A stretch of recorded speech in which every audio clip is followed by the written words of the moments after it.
Welcome back, folks, for another Young Justice review, episode 25 of season 4, Over and Out.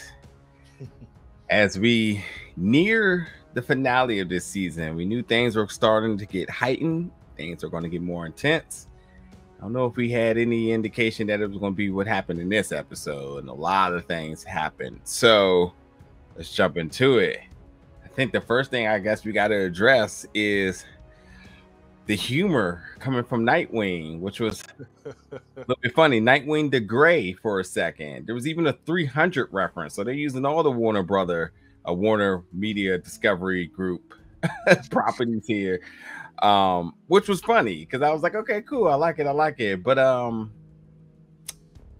Nightwing, heart has stopped. I'm not going to say he's dead. I think it's a technique of some sort because he's outmatched. Trained in the back. It was brutal. I mean, anytime anybody takes any type of head blow, you're just like, okay, they're definitely messed up here. But yeah, what do you make of it? I mean, he always has a plan, but in this one doesn't seem so promising. So what do you think? I mean, the first thing I thought was like, yo, what the hell is he thinking? Like, he knew he was fighting a Kryptonian. Or did he know? No, I don't think they met, so I don't think he knows who he is. So he didn't know that they were going through. He didn't know what was on the other side of the boom tube, but he instantly got in there. He saw them in their stimulation solar pod. Yeah, getting their Kryptonian rocks off and whatnot. I just knew it was over for Nightwing, man. I was just like, this ain't looking good. And he got swatted away like a fly. And I thought they was gonna punch him through the chest or something like that, but they decided to do the old collapsing object trope on Nightwing, who is now bust his head wide open. Sad. So the first thing I screamed out no. Like I was like, no. I was so upset. You know what I mean? So, but like I said, this is not that'd be crazy if that sticks. You know what I mean? Because he's been a staple from the show. That would hit hard. Like, you know what I mean? Like, harder than when Superboy went out. I was like, all right, whatever. But I think Nightwing would, if they stick that death, it'll hit. I'll counter that. When Nightwing died, there was a very overtone reaction of folks saying how folks were just like, yeah, I'm done with this show. You know what I mean? Right. But yes, I think it's one of those things like you can kind of get past that. But Nightwing, I don't. He's been the heart of the team for 4 seasons. You know what I mean? Well, so it'll definitely be tough. I don't think they're that bold to make that move, especially after bringing back a character, fake, with the fake out Phantom Zone death. So I don't know. Like I said, again, he's got this Nightwing's trained by Batman who knows how to slow his heart rate down or make it appear to be stopped. So no, I don't think he's dead. But yeah, that was stupid. I don't know why he had attempted to fight this Kryptonian. Yeah, 10% power. Right. And I think the biggest thing is, well, what did he learn from this? Because the boom tube is done. He is on Earth now. Everybody's on Earth. He would assume. They could get back one way or another. So what did he learn? He learns that they're on Earth. He knows that the relationship there because they talked about what they wanted to do and whatnot. So like he has a little bit more of the idea as to what's next for things. Right. So like he slowed his heart rate down to get some intel. He's going to link back up with the group and do what they got to do. And I think it's pretty safe to say that he knows Connor is not only alive but has healed to some extent. Right. And is compromised to a point that like he's another threat. Be interesting to see how that plays out. But yeah, I definitely was just like, after all the jokes, all the funny banter, and then they just dog my man in a puddle of blood. I mean, and if like for real, if this was whatever way for him to go out, so underwhelming. I would be it was absolutely blown. Absolutely blown. For real. And he also, for whatever reason, gave the enemy a piece of kryptonite. Shout out to Nightwing for that. It's like, you played your ace too early in the Phantom Zone. Like again, this is a universe of the DC universe where they don't know how to. They've never really heard of the Phantom Zones though. Now Zod is now just becoming a thing. 10 years into this timeline. So it's a lot of unknowns for them at this point. Yeah. So a couple of things too is we learned a little bit more. I mean, it ain't we learned because we know this, but I guess we just didn't put it into question. But it was cool to kind of see Forager break out of the mind grasp, because the lantern wheel, I like that. That's like simple things that this show does that I'm just very big on. Like that to an extent, it's completely unnecessary because it did nothing, but they did highlight like, yo, the lantern wheel is problematic. So like we got to wrap this up, because we don't know how much longer we can, keep her down, and how that may, become problematic for what we're trying to do. And the good thing is, because you do need a little bit of urgency as to everything, because as of right now, it's just like, oh, we can just leave this open and people can take their time in the Phantom Zone to get here, and then we go to Earth and whatnot. But like, no, the Kaiser Thrall will lose power. There is a threat with the lantern wheel, so like we got to make this go. So I like little small things that explains a little bit of the urgency beyond just lore. Zod, who's just like this little young high-tempered boy who's like destruction, got my parents back, galaxy domination and whatnot. But as the general should, slow, calculated, and he's doing militant tactics here, showing a will of strength, getting his backup troops, getting his powers, getting a little bit of intimacy back with his girl. They just did a 40-year bid when they was only supposed to do 5. So like, yeah, let's fill each other up a little bit. They did some they did some self-care and inside the solar pods and whatnot. And talk about how good it felt and whatnot. But yeah, it's strategy. I like how they do that scene too, because like, for them, when they feel that power of a Kryptonian, under the yellow sun, like it kind of, getting that power kind of already pushes that mindset they already had of like domination or whatever. Whereas though like Kal-El could easily go that way, you know what I mean? So it's like that, with the whole thing with Superman is like, the nature versus nurture, you know what I mean? So you give them power like that, and the first thing they're like, oh yeah, we about to take over. You know what I mean? But I really like how they framed the whole boom tube scene. Like every end of it was a different perspective. Like how they framed that whole thing. Like, we got one end from the Phantom Zone, you got one end from the portal that leads to Earth, and then you got the middle of it that, them being kind of in the middle, which I thought was really, really cool, because like nobody knew what was on the other end of nothing, or from other side. And unfortunately, Nightwing had to take that L to find out. I did his job. He's alive. But the biggest question is amongst that is a couple of things. Now, we have the I was about to say the Spartans again, but what I really want to call that, I mean, they did say we're like the 300, like guarding the boom tube entrance, which was dope. Again, like another property mention. Hold the line. Yeah. And the Nightwing, you shall not pass, is the funniest line of this entire season. It's so funny. The Kryptonians acting like Saiyans out here. They're talking about build their rage so they can get their strength. Yes, exactly what they act like. Yeah, like, that's a good reference. Yeah. But just like every Nappa in the crew, you get watched when you think just because you're big and you can power up, that means you just gonna win. It's about to be a Nappa moment. I feel like in this next episode, it's going to be like, Zod, help me, and he just go kill somebody. It's gonna be. I concur. But Rocket being in the middle, it's so foreshadowing that they were just like, I wonder what happens if you get stuck in the middle. And Rocket's like, I'll be right behind you. What do you think is going to be the outcome of this? I don't think she's dead. Nah, she'll probably wind up somewhere else, like, because the boom tube, because they don't know what happens when a boom tube closes and you're in the middle. Maybe you just get boomed somewhere else. Yeah, and she's also protected by her spear thingy, so I think she's gonna get lost somewhere.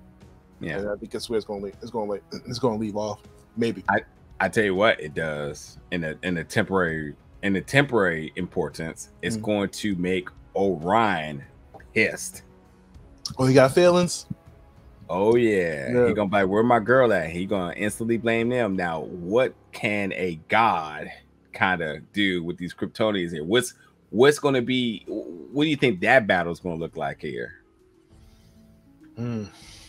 I mean, I don't know. I mean, I've seen, Orion, Superman before. I mean, Superman got some because they made Kryptonians dumb strong, but they also don't know that they're there. You know what I mean? So their whole team wasn't even supposed to be there. They did a whole secret mission, without informing anybody. Had the information been spread, had they let people know what was going on, they been saying that all season. Yeah, all season. It would have been a better outcome, I think, had they played that to their advantage. Yeah, and because nobody knew what the heck was going on, they didn't know what was on the other side of the boom tube. They were scared to react, what I mean, stuff like that. So yeah, but I hope Orion doesn't go off and bash somebody's head in. I wouldn't be surprised if some of the other folks from New Genesis, do arrive. Like there's still this whole Metron thing going on there. I mean, does he make an appearance? I mean, this now this becomes a legitimate threat. The threat that they were trying to prevent is here. Right. And we'll talk about the ending, but I think that does now bring everyone's attention to Earth. And regardless of how you want to look at this, all the lanterns are going to be there. Let's not forget that what's the face was killed, and they're obviously trying to make shop at home. So we're going to see, and they're not going to be able to travel much because the Kazathor needs to recharge. So right. They're here for a second. That's going to bring a lot of folks on to Earth. And let's not forget about that treaty they got in the pack right now too, which they about to, like you said, about to get a lot of assistance from the Lanterns and New Gods and stuff like that right now. And I think, of course, Earth is in that treaty. So it's like I said a couple episodes back, I think we're going to get like an Endgame style ending here. It's about to get wild. Yeah. And we just gave a character that was already ridiculous a power up. Like Jesus Christ, you know what I mean? Yeah. And listen, I like that because I like the fact that we are at a point where we're not sure how does the protagonist win. We don't know how the good guys win. Superman's down. That's obviously their biggest asset. And everybody's still in disarray, scattered. Their second biggest threat is Superboy, which they made it very clear. So who's the third person? I'm like Orion, but maybe, but still just and I think that how we gotta kind of look at this is like Endgame, where every person will have some little mild level of significance that's going to play dividends going forward. So you talk about the lanterns and their wheel, that's going to play a part in this final battle of some sort. So I like how they're building up this major conclusion for the season to really be epic. And the other thing is they can't bullshit us with 22 minutes. They better stretch this baby as long as they can. Get us to 35 if they can. But they're building, they're building to it. Like I said, no season has ended on a cliffhanger. So it's gonna be wild to wrap up in 20 minutes. You know what I mean? So yeah. I would expect the last two episodes to be like part 1 and part 2 of the last thing, but that's not the direction they decided to go in. Yeah. So Ursa Zod, who's always just been a ticking time bomb, ready to wreck at any given point. And when the Akron came out, could not think of the name of it instantly, but I was like, and I was like, wait a minute, so I had to quickly look up. No iteration has Ursa Zod ever been an Emerald Empress. There's been tons of different iterations. There's even one on Scooby-Doo, by the way, if y'all remember for real. But it's interesting that they went with this. I like it because, as you said, you give somebody that's strong already a power up. You're making this battle seem completely it's to the point you're like, there's no way they win here. They got the cheat codes, they got the Game Shark on deck. It's not looking good for the folks, but I like how they're building up the bad guys to make the good guys resolve just so much more better and sweet. So, but I was digging that. That was a nice little tweak that they did here that I did not see coming. It didn't feel very forced. It works for sure. Didn't he grab that from Metron's vault? I don't know. I feel like I might have missed that. Maybe going back, one of the things that they grabbed and I just didn't pay attention to it. Like, oh, we can use this because it just came out of his sleeve or whatever. Like during the episode, it just chose her. So that's interesting. Yeah, like yeah. cause you said this is like, you know, one of the artifacts of the 31st century, and you Mm-hmm. know, we know that somebody else becomes the, you know, gets her position. So I wonder if this kind of messes up something in the timeline by her getting appointed to that earlier than you know, later in the future. Yeah. Do you? I mean, to be honest, do you think that he actually even cares at this point No, about the regards of the timeline and whatnot? And no. you know, if he did get the Emerald Eye from the vault, I mean, I don't remember, but You would think too, like he would have a little bit more caution about bringing his parents back. Wouldn't that kind of like interrupt his, you know, him coming forth, like his birth, like when I feel like that's going to play a part in that too, because like if she's not released, then he's never born. You know what I mean? right, Like, right. so, and plus they've been wild since they came out. Like he's like, they've been kind of like, hey, you know, fall in line, listen to your son. They've already distrustful that that's even their son in the first place. It's like, nah, you're not my son. What's the secret passcode? You know what I mean? So I think there's obviously, I mean, you know, the whole Zod thing, there's never like any trust there, but there's definitely going to be a portrayal come this next episode from, you know, that father son and Mr. Brainwashed Connor Kent. Yeah, and you're right. I just quickly looked at while we're doing this. So yes, you're absolutely right. While they were on the episode "The Forbidden Secrets of Civilization's Past," while trying to retrieve the Phantom Zone projector, General Zod and allies from captivity, blah, blah, blah. Laura comes across a different item that captures his attention, a green glowing prosthetic eye. His allies question it, but the younger Zod brushes off their concerns while discreetly pocketing the item. So, yep, there it is. Yep.